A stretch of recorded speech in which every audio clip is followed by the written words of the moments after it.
Ion was an ordinary young man living in a small town where everyone seemed to know everyone else.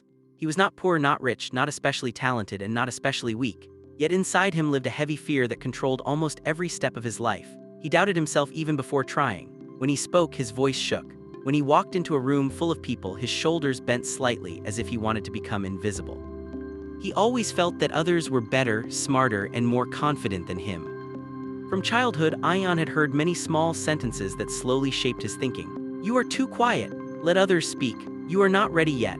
No one said these words to hurt him, but over time they built a wall inside his mind. That wall whispered to him every day, telling him to stay safe, stay silent, and stay small. As years passed, that whisper became his own voice. After finishing his studies, Ion started working in a small office. He was hardworking and honest, but his manager barely noticed him. During meetings, he had ideas, good ideas, but they stayed locked inside his mind. His heart beat fast whenever he thought about speaking. He feared making mistakes, feared being laughed at, feared looking foolish. So he stayed quiet, watching others speak, even when he knew he could do better. One evening while returning home, Ion stopped at a small bookshop near the bus stop. He did not plan to buy anything, but a simple book cover caught his attention. It showed a man standing on a mountain, not shouting, not celebrating, just standing calmly with confidence. Ion picked up the book and opened a random page. A line read, "Confidence is not loud, it is quiet belief in yourself." He did not fully understand it, but something about it felt warm. He bought the book and took it home. That night, instead of scrolling on his phone, Ion started reading. The book did not talk about magic or shortcuts. It spoke about small actions, daily habits, and inner conversations. One story in the book described a man who was once afraid of his own shadow but slowly changed by keeping promises to himself. Ion closed the book and stared at the ceiling. For the first time, he wondered if confidence was not something you are born with, but something you build. The next morning, Ion decided to try something small. He stood in front of the mirror and looked into his own eyes. It felt strange and uncomfortable. He almost laughed at himself. Still, he said softly, "I can improve."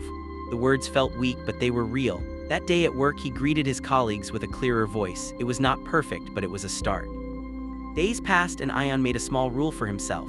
Every day he would do one thing that scared him a little. Not something big, just small steps. One day he asked a question in a meeting. His voice trembled, but he spoke. No one laughed. Another day he shared an idea with a coworker. The coworker listened and nodded. Slowly, Ion noticed something important. The world did not end when he spoke. People were not waiting to judge him as harshly as he judged himself. Still, self-doubt did not disappear overnight. Some days were hard. Some days his old habits returned. On such days he felt disappointed in himself. One evening he felt especially low and went for a walk in a nearby park. There he saw an elderly man sitting alone on a bench feeding birds. The man smiled at Ion and invited him to sit. They started talking casually about the weather, the park, and life. The old man spoke calmly, with gentle confidence. Ion found himself opening up and sharing his struggles. The old man listened without interrupting. After a pause, he said, "Confidence is like a muscle. If you never use it, it becomes weak. If you use it daily, even a little, it grows stronger." Those words stayed with Ion. He realized he had spent years avoiding situations that required confidence. He had protected his comfort, not his growth.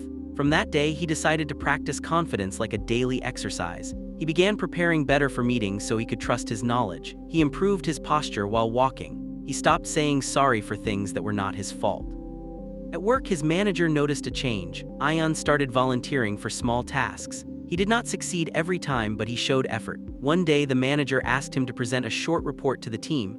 Fear rushed through Ion's body like cold water. His first thought was to refuse, but then he remembered all the small promises he had kept to himself. He said yes. The night before the presentation, Ion was nervous. His hands felt cold and sleep came late. Still, he practiced. He spoke out loud alone in his room. He made mistakes and corrected them. In the morning, his fear was still there, but it was quieter. When he stood in front of his team, his heart raced, but he began. His voice was not perfect, but it was steady enough. He finished the presentation and waited. The room was silent for a moment, then someone clapped. Others followed. That moment did not make Ion fearless, but it changed something deep inside him. He realized confidence was not the absence of fear. It was the decision to move forward despite fear. From that day, he walked a little taller. He trusted his learning process. Outside work, Ion also started changing. He joined a small group that met every weekend to discuss books and ideas. At first, he listened more than he spoke. Slowly, he shared his thoughts. People respected his honesty and calm nature. He understood that confidence did not mean becoming someone else. It meant becoming comfortable with who he already was. Months passed and opportunities began to appear. Ion was offered a better role at work. His responsibilities increased and so did his confidence. He was no longer waiting for approval from everyone. He focused on effort, not perfection. Even when he failed, he learned instead of hiding. One evening, Ayan met a childhood friend who remembered him as the quiet, unsure boy. The friend was surprised by the change and asked, "What happened to you?" Ayan smiled and replied, "Nothing special. I just started believing in small steps." As time went on, Ayan understood that successful people were not always the most talented or fearless. They were people who trusted themselves enough to try again and again.